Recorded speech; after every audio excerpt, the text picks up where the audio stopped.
एक और क्वेश्चन करते हैं बच्चों और पेरेंट्स की कहानी पे, ध्यान से देखना। होमसास has the following balances in GST accounts. Input IGST कौन है? पेरेंट्स। सीजीएसटी कौन है? चाइल्ड 1। एसजीएसटी कौन है? चाइल्ड 2। ओके, अब क्या, ध्यान से देखना। पहली कहानी पेरेंट्स की। पेरेंट्स के खर्चे कितने हैं? अच्छा, इस पास भी ज्यादा ही है, इसमें भी ज्यादा ही है। फिर तो इजी कहानी थी, फिर तो कहानी मुश्किल थी ही नहीं। और वो भी इजी है, ये तो बिल्कुल ही कोई बात नहीं। चलो, पापा मम्मी ने कितने पैसे कमाए? पापा मम्मी ने कमाए 8,50,000। क्या करा उसका? पहले अपने खर्चे मीट करे। कितने खर्चे थे उनके? Output IGST. उनके खर्चे थे 5,75,000। कितने पैसे बच गए उनके पास? 2,75,000।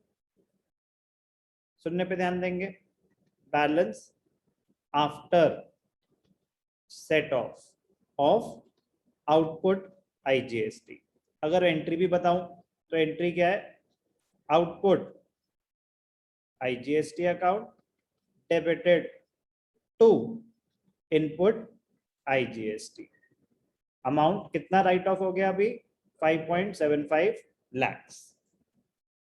फिर पापा आए बड़े बेटे के पास कि बेटा मेरे पास 2,75,000 रुपीज पड़े हैं, आपको कुछ जरूरत तो नहीं? बेटे ने बोला पापा खर्चे तो 2 लाख के हैं, पैसे तो मैंने भी कमाए हैं। पापा ने बोला ना, बस और कुछ नहीं मुझे सुनना, बता तेरे खर्चे कितने हैं। उसने बोला मेरे पास 2 लाख की लाइबिलिटीज हैं। पापा ने कहा ले बेटा 2 लाख, मेरे पास 2,75,000 है। तो ध्यान से देखना, पापा ने पहले बड़े बेटे के खर्चे मीट करे। Output CGST 2 lakh. कितने पैसे बच गए उनके पास अभी? 75,000। Balance after set off output CGST. दूसरी कहानी अगर बात करें तो आउटपुट सीजीएसटी, बेटे की लायबिलिटी थी 2 लाख रुपए की पूरी कहां से मीट हो गई थी?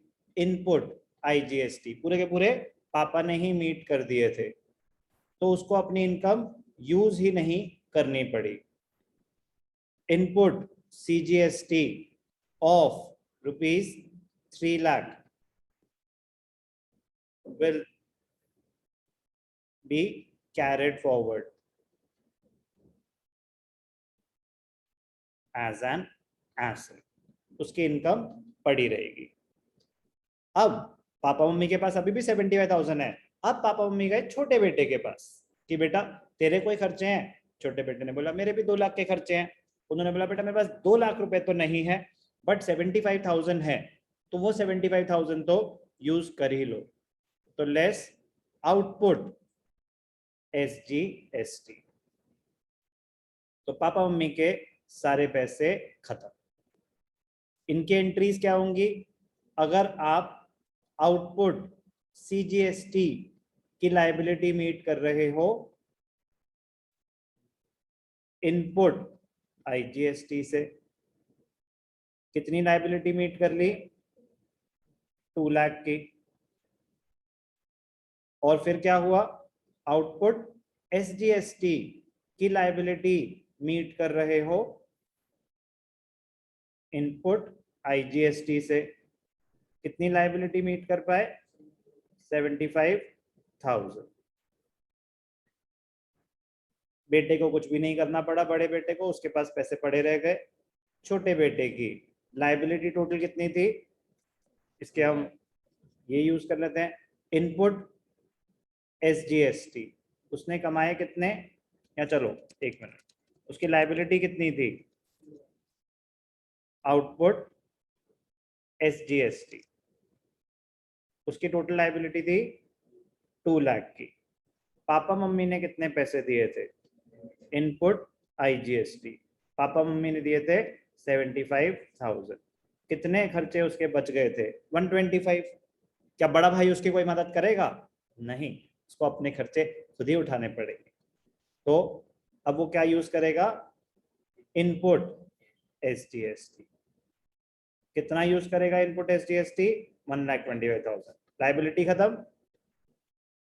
बैलेंस इन इनपुट SGST कितना था टोटल? 3 लाख थे उसके पास। कितने यूज कर लिए उसने? 125। कितने रह गए?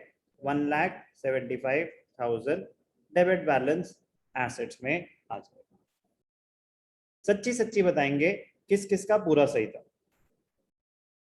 सर मेरा। गुड। सर मैंने बस जर्नल बनाया था इसका, तो जर्नल तो सही है मेरा। कैलकुलेशन भी दिखानी पड़ेगी ना बेटा, कैसे क्या वर्किंग तो बहुत सर जरूरी मैंने है। भी सेम ही किया था। Very good, very good. तो मुझे ये बाकी एंट्रीज पास कर लेंगे ना, मतलब समझ आ गया, मुझे और कुछ करके दिखाने की जरूरत तो नहीं है। जो बैलेंस बच गया उसको कोई दिखाना होगा, जैसे कि कुछ लास्ट नहीं, में बचा हुआ कुछ नहीं, कुछ नहीं, बस वो आप एक लाइन में जो अपनी वर्किंग में कि बैलेंस CGST हमारे पास कितना बचा हुआ है? 3 लाख। और बैलेंस IGST कितना बचा हुआ है? 1,75,000। इसकी कोई एंट्री नहीं होती, बस एक लाइन में लिखेंगे वर्किंग नोट में। कोई डाउट? सर वर्किंग दिखानी है या मतलब दिखानी है या जब मेंशन होगा तभी दिखानी है वर्किंग? दिखानी है। Okay sir. ओके, अगर समझ आए तो बिल्कुल भी मुश्किल नहीं है। ये तो एग्जॉस्टिव अमाउंट्स है कि इतनी सारे बैलेंसेस। नॉर्मल जब आप क्वेश्चन कर रहे होगे ना, 2-3 बैलेंसेस ही होते हैं नॉर्मल सिनेरियो में, हर एक में बैलेंस जरूर थोड़ी ना हो, बट कोई बात नहीं, जो भी हो इसके ऊपर कहानियां नहीं हो सकती। यही है जो है, आराम से समझ के करेंगे।